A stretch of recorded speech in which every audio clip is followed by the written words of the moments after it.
जय Hind dear students. आज हम बात करने वाले हैं कि सीडीएस के एग्जाम में ओटीए जो है वो आपको कैसे क्लियर करना है। सबसे पहले मैं आपको बता दूं सीडीएस के एग्जाम के बारे में। It is combined defence services. ये एग्जाम साल में 2 बार ही होता है। इसका जो सिलेबस है सेम जो आपका यूपीएससी का सिलेबस है वो तो आपको पढ़ना ही है। अलॉन्ग विद दैट आपका इंग्लिश का भी एक सेपरेट पेपर होता है जिसके लिए आपको प्रिपेयर करना है।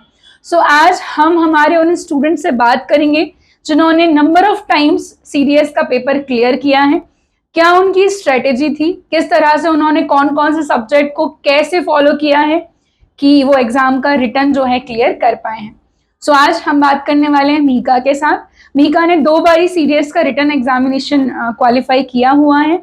मीका, आप बताइए कि first of all return examination qualify करने के लिए क्या ऐसा मोटिवेशन है जो हर स्टूडेंट में होना चाहिए कि इतने घंटे तो पढ़ना ही है, ऐसा करूंगा तो ही होगा।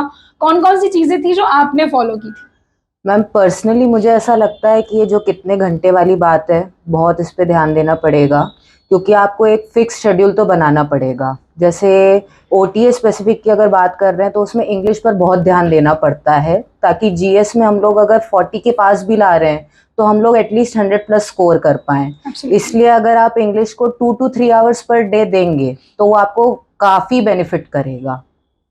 ठीक है, मैं आपको बता दूं मीका जो है हमारे ऑफलाइन प्रोग्राम की स्टूडेंट हैं। एंड अगेन हम लोग सीडीएस ओटीए के लिए एक नया बैच लॉन्च करने वाले हैं और ये बैच एक मेंटरशिप प्रोग्राम है जो कि अभी तक का सबसे यूनिक होने वाला है, क्योंकि ये बैच आपका 4 महीने का होगा। इसमें 12 घंटे का आपका स्टडी प्लानर रहेगा। सुबह 8 से शाम को 8 बजे तक आपकी क्लासेस रहेंगी, आपका टेस्ट रहेगा, आपको बताया जाएगा क्या पढ़ना है, कितना पढ़ना है, और पर्सनल गाइडेंस और मेंटरशिप आपको यहाँ दी जाएगी। 2 दिसंबर से ये बैच शुरू हो रहा है। इसकी सारी डिटेल्स जो हैं आप नीचे नंबर दिख रहा होगा, इस पे कॉल करके और जान सकते हैं। हम बात करेंगे मीका से कि मीका जो मेजर सब्जेक्ट्स हैं सीडीएस जीएस के, लाइक हम बात करें geography, history, polity, economics, science and current affairs, तो एक एक सब्जेक्ट को लेकर के आपने क्या स्ट्रेटेजी फॉलो की और फोर्स डिफेंस एकेडमी के जो टीचर्स का पढ़ाने का तरीका था उसने कैसे हेल्प की? मैम तो जो जीएस का पेपर उस होता है उसमें करंट अफेयर्स की मतलब अराउंड 15 to 17 क्वेश्चंस आते हैं। तो करंट अफेयर्स तो अगर मंथली ना जाके अपन डेली फॉलो करेंगे तो उसके साथ साथ जीएस के और सब्जेक्ट्स भी रिवाइज होंगे, क्योंकि कहीं ना कहीं रिलेट का सिस्टम जो आता है वो काफ़ी रिवीजन में हेल्प करता है। और जहाँ तक बात रही ज्योग्राफी की, तो ज्योग्राफी तो महेंद्र सर हमको यहाँ पे खूब अच्छा करवाते ही हैं। और मतलब ऐसा है कि पूरी एनसीईआरटी आपको एटलीस्ट क्लियर होनी ही चाहिए, क्योंकि एनसीईआरटी से ज़्यादा बाहर आता नहीं है। और फिर आपको कोई भी डाउट हो तो महेंद्र सर ने हमेशा हेल्प की ही है। और हिस्ट्री की अगर स्पेसिफिक बात करें तो हिस्ट्री मैंने पूरा नहीं पढ़ा है, लेकिन स्पेसिफिक टॉपिक्स ही किए, क्योंकि हिस्ट्री बहुत वास्ट है और कुछ प्रिडिक्ट नहीं कर पाते हैं कि वो कहाँ से पूछ रहा है। इसीलिए हिस्ट्री के सिर्फ सिलेक्टेड टॉपिक्स ही वो पूरा पीवाईक्यू एनालिसिस किया है कि ज़्यादातर क्वेश्चंस कहाँ से आ रहे हैं, ताकि वो सिलेक्टेड टॉपिक्स हम ऐसे उठाएं कि हमें क्वेश्चंस एग्जाम में देखने मिले। और अभी लास्ट ईयर से मैम बहुत सारे इकोनॉमिक्स के क्वेश्चंस भी यूपीएससी बढ़ा रहा है, तो एक इकोनॉमिक्स पर भी स्पेशल फोकस किया है। 11th-12th की एनसीईआरटीज खूब अच्छे से करी हैं। और आप तो हो ही फिर इकोनॉमिक्स और करंट अफेयर्स के लिए, तो वो पूरा रीड और रिलेट का सिस्टम हो जाता है। अब इसके बाद जीएस की हम डिस्कशन और करेंगे। हम बात करते हैं इंग्लिश। इंग्लिश जो है कहना चाहिए सबसे इम्पोर्टेंट रोल प्ले करता है आपके सिलेक्शन की जर्नी में, क्योंकि इंग्लिश एक अकेला पूरा पेपर होता है। तो आपने कैसे इंग्लिश कवर अप किया है? और आपको पता ही है लखन सर इंग्लिश प्रिपेयर कराते हैं और बच्चे कई बार कहते हैं कि बस सर जो पढ़ा रहे हैं वही पढ़ के जाना है, तो क्या आपने भी सेम स्ट्रेटेजी फॉलो की थी? सेम मैम, एकदम सेम। मतलब क्लास में फर्स्ट एंटर होते ही लखन सर ने हमको बोल दिया था कि अगर न्यूज़पेपर अगर आपने अच्छे से पढ़ लिया और उसको पूरा एनालाइज कर लिया तो आपके लिए कॉम्प्रिहेंशन वाला सेक्शन इजी हो जाएगा। और वहीं वोकैबलरी के लिए यहाँ से जो नोट्स मिलते हैं उतनी वोकैबलरी बहुत होती है। मेन जो है वो आपका कॉम्प्रिहेंशन और ग्रामर के ऊपर है, और ग्रामर के लिए संजीव सर और लखन सर ने इतनी प्रैक्टिस करवाई है, इतने सारे पीवाईक्यूज किए हैं कि वो ऑटोमेटिकली हैबिट में आ जाता है। और बार बार पीवाईक्यूज करते हैं तो वो थोड़ा ज़्यादा अच्छा भी हो जाता उससे। ओके मीका, आपने एसएसबी की प्रिपरेशन भी की एकेडमी से? Yes ma'am. So how academy help you in preparing for SSB?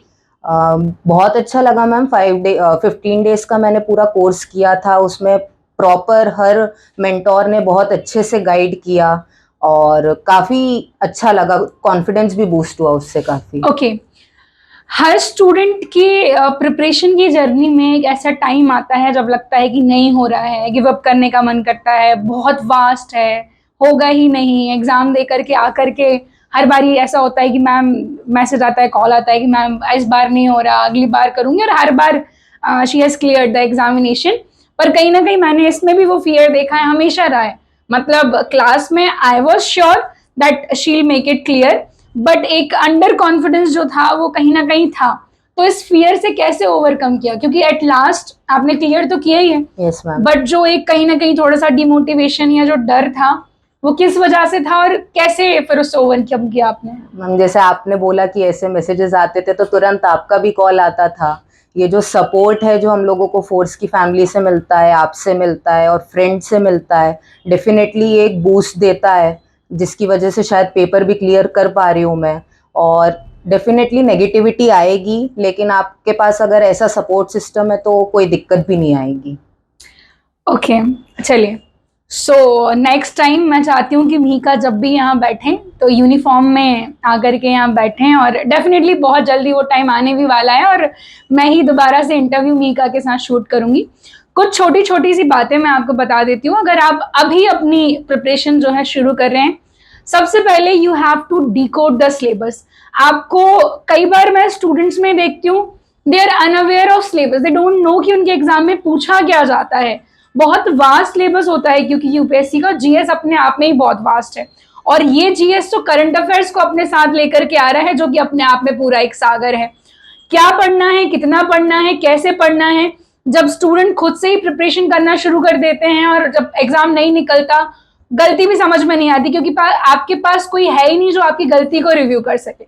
इसलिए मैं बार बार एक ही चीज कहती हूँ कि खुद से प्रिपरेशन करना इज गुड, पर शुरुआत में बहुत जरूरी है कि आपने कहीं से कोई गाइडेंस, कोई मेंटरशिप ली हो।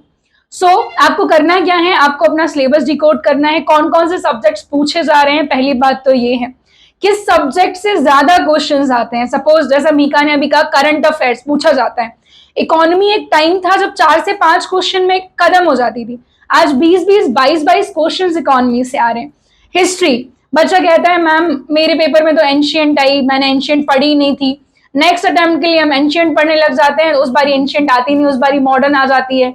तो हिस्ट्री मेरे तरफ से एक अनप्रिडिक्टेबल सब्जेक्ट है, तो जो एक स्टैटिक की तरह उसको पढ़ा जाता है, आप पढ़िए, क्वेश्चन आते हैं तो वेल एंड गुड, नहीं आते हैं तो don't be dependent too much on history. के बाद ज्योग्राफी की अगर हम बात करें, बहुत अच्छा सब्जेक्ट है, महीन सर की सारी क्लासेस यूट्यूब पर तो हैं ही, पर अगर आप पर्सनली उनसे पढ़ते हैं तो शायद एक क्वेश्चन भी आपके पेपर में ऐसा नहीं रहेगा जो आपसे ना बने। Apart from that, economics current based होता है।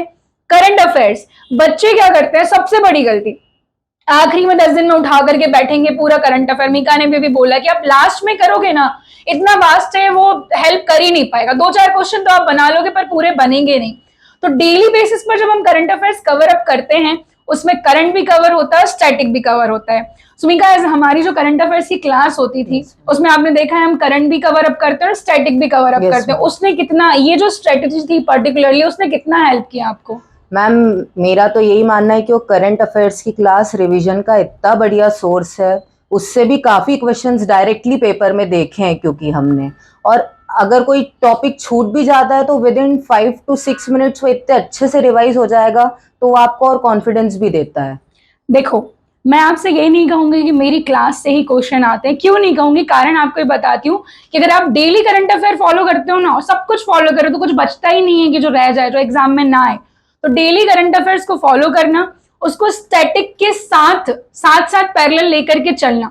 सपोज कोई भी इशू, कोई टैक्स का इशू चल रहा है, या फिर कोई भी आपका करंट में इशू है, अभी यूएसए में प्रेसिडेंशियल इलेक्शन हुए, तो प्रेसिडेंशियल इलेक्शन कैसे होते हैं, हमारे कॉन्स्टिट्यूशन में कहाँ है, पार्लियामेंट का विंटर सेशन स्टार्ट होने वाला है, तो ये हम स्टैटिक से रिलेट करेंगे। जब ये आप अपनी अप्रोच रखते हो ना, जीएस में कुछ रह ही नहीं जाता कि आपसे क्वेश्चंस ना बने। और इंग्लिश के लिए मेरी कोई एडवाइस पर्टिकुलरली नहीं है, मैं बस इतना कहूंगी जो सर पढ़ा रहे हैं आप एक बार यहाँ आए, एक बार पढ़ के देखिए, उन्होंने जो पढ़ा दिया, जो बता दिया, बस उसको फॉलो कर लो, सीडीएस में कुछ बच ही नहीं जाता है ना। सो मैं आपको वापस से बता देती हूँ, हमारे टारगेटेड हम ये प्रोग्राम पहली बार लेकर के आ रहे हैं। इट इज फॉर 40 स्टूडेंट्स, जो 2 दिसंबर से स्टार्ट होगा। 12 घंटे की क्लासेस, स्टडी मटेरियल, टेस्ट, सब कुछ, और 1-to-1 टीचर्स का आपका कनेक्शन रहेगा। आपको जो डाउट है आप पूछ सकते हैं। इवन यहाँ टीचर्स जो हैं हमारे स्टूडेंट्स को बच्चों की तरह, अपने छोटे भाई बहनों की तरह ट्रीट करते हैं। कई बार बहुत सारे लोग होते हैं अपनी पर्सनल प्रॉब्लम भी लेकर के आते हैं, मीका के अलावा और भी आपने इंटरव्यूज देखे होंगे, आर्या के, कनिष्का के, तो ये भी वो लोग थे, ऐसे बच्चे थे, मैम नहीं होगा, डर लग रहा है, आर्य तो समटाइम्स रो करके, मैं क्लास में हूँ और रोते रोते आ रही है, मैम मुझसे नहीं हो रहा, बट एट लास्ट AIR लेकर के आए हमारे स्टूडेंट्स। तो यहाँ आपको वो एटमॉस्फेयर दिया जाता है। अगर आप भी प्रिपेयर करना चाहते हैं तो मैं वापस से कह रही हूँ, नंबर दिया है, इंक्वायरी लें और अभी अपना रजिस्ट्रेशन करें, ठीक है। हम लोग मिलेंगे नेक्स्ट इंटरव्यू में विद यूनिफॉर्म, है ना मीका? बिल्कुल मैम। चलिए, जय हिंद एंड थैंक यू।